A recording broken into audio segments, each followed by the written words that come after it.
Hey guys, cool blonde right back. I'm Rick. I'm Calvin. And we are back with Dexter. Last time on. Some unfortunate things happening having to do with Zach. Yeah. He just won us over. We're back to the status quo in a lot of strange ways. Deb seems to be headed back to the police department. Zach's no longer in Dexter's life, but Hannah's back in his life. Yeah. Staying around. I feel like it's very much like the end of the last season. Kinda, except Deb's in a much better place. Hopefully. Psychologically speaking. Yes, psychologically speaking. And Dr. Vogel is still threatened because the person sending her the brain pieces is still around and sending her brain pieces. That is true. So we got a little piece of Zach again. Darn, I like Zach. it was fun. He was fun. Taken from us too soon. But we got to wrap this up because Dexter is coming to a close. We got to figure out how it all ends. Yep. How this house of cards that they built comes down. Yep. And also remember, you guys, you can go over to patreon.com/blindwave and check out right now. We have the Foresight tier, which is 4 episodes ahead of YouTube releases. You can go and see the finale right now. So that's going to be crazy. You guys are going to see what we think then, now. Now then.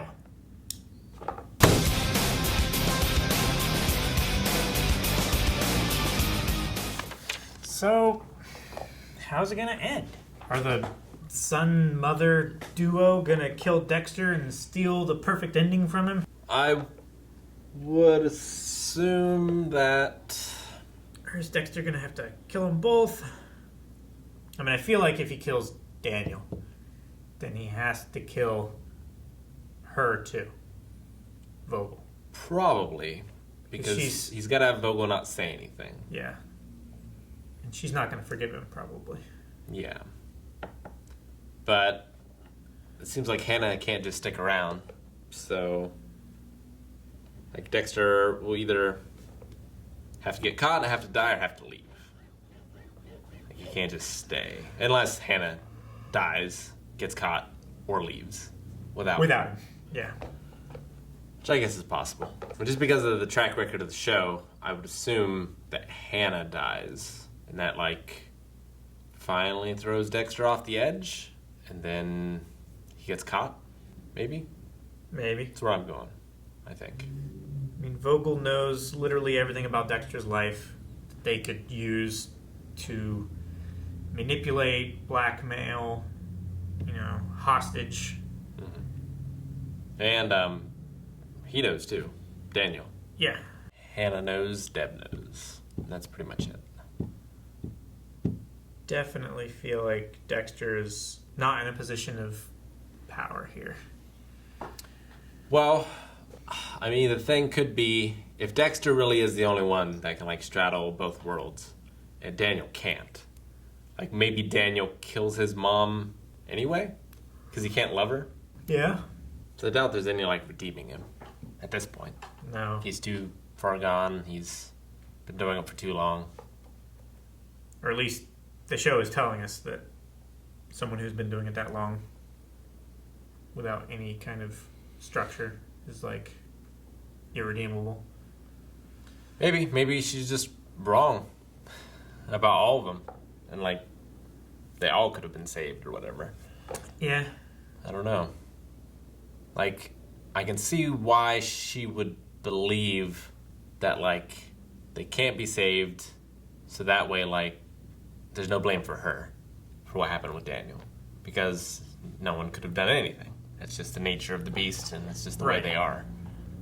So her holding on so tightly to that belief and Dexter shaking that, I could see why that would shake her.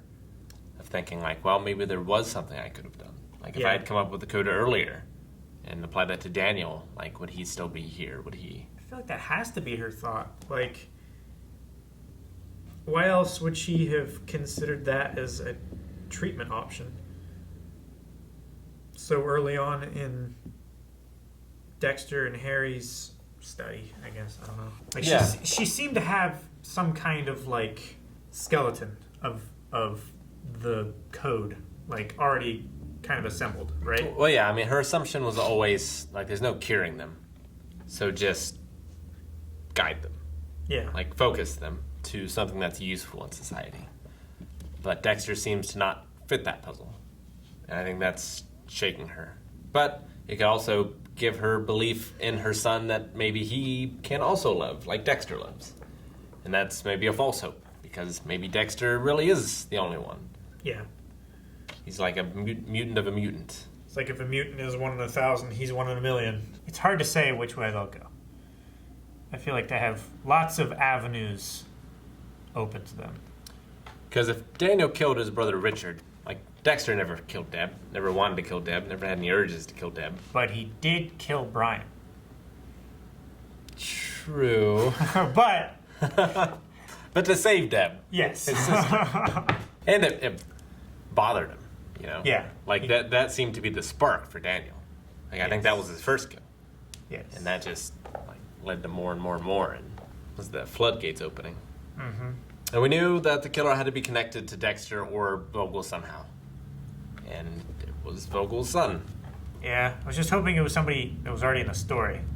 Kind of. The boyfriend. Yeah, We'd seen him before. but we didn't know that her son was still alive. No, we didn't know. But it's the same with the first season. Like, we didn't know about Brian. We just knew he was Deb's boyfriend. Yeah, Then we learned about what he was, and this is very similar. true. But yeah, he's got one up on Dexter, at least right now. I'm surprised Dexter didn't just search the house. Figured he would have assumed that he was there, but he's flustered. He's thinking with his emotions. He's worried about Hannah. Yeah. Like, he's Yeah, thinking definitely. about uprooting his life and getting out with Harrison, moving to Argentina. Like, that's consuming his mind, where he should have it all on Vogel and Saxon / Daniel. Yeah. I mean, she's pointed out to him several times, like, he's letting his emotions cloud his judgment, and he thinks he's focused. He's focused on getting out of Miami and all that stuff, rather than killing who he needs to. I wonder how Elway fits into all this. Because, like, I don't know. he put the marshals on the scent.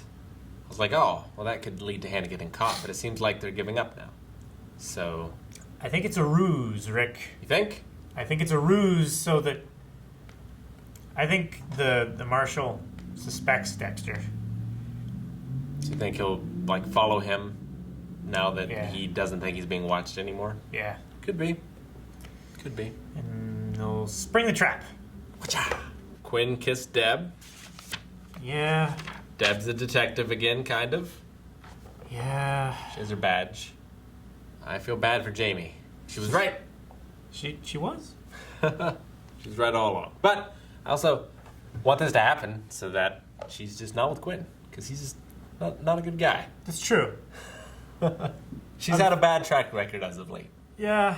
Green wasn't a good guy, and No. Quinn's not a great guy. No. Actually, yeah, we haven't seen her with anyone good, have we? It's just been those two. Not a good track record. Deb doesn't either. In fact, do any of the women in this show have healthy relationships? LaGuardia didn't. No. Miller. Does she have a relationship? We assume. I don't know.